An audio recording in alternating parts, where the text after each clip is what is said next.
სიცოცხლე არის დაავადება, რომელიც გადადის სქესობრივი აქტით. ახლა კი მოგვიყვებით პატარა ზღაპარს ოღონდ დიდებისთვის. წარმოიდგინეთ სიტუაცია, რომ ცხოვრობთ, უკტაები ხართ. არ არსებობს არც სამოთხე და არც ჯოჯოხეთი. ეს ცხოვრება არის როგორც თამაში. თქვენი ამოცანაა გაიაროთ ეს თამაში, გაიაროთ გამოცდილება, გააკეთოთ დასკვნები და გადახვიდეთ შემდეგ ეტაპს. მონეები უსასრულოა, თავისი მრავალი სიცოცხლეებით. სანამ შემქმნელამდე არ დაბრუნდებით. სადაც გზა და გზა უნდა შეიძინოთ ცოდნა შექმნისა და მართვის შესახებ. როგორ შექმნა, როგორ მართო, როგორ გახდეთ ძლიერი, ბედნიერი, დაეხმარო შემქმნელს სამყაროს გაუმჯობესებაში და ასე შემდეგ. ამ შემთხვევაში ყველაფერი ძალიან საინტერესო, სახალისო და სასიამოვნო ხდება. ამასთან თქვენ აღარ გეშინიათ არც სიკვდილს და არც სხვა არაფერს.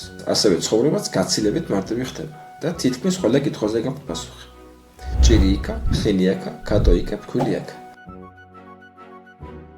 ამ ფანტასტიკური ჟანრის ზღაპრების გაგრძელება და განხილვა მომავალში აუცილებლად იქნება, ამიტომ ეს ყველაფერი რომ არ გამოგჩეს, გამოიწერე ეს გვერდი, მოიწონე ეს ვიდეო, გაუზიაროთ თქვენს მეგობრებს და თქვენი ასეთი საქციელით მე თქვენ მომცემთ სტიმულს, რომ უფრო საინტერესო ვიდეოები ჩავწეროთ თქვენთვის. გისურვებთ ყველას ჯანმრთელობას.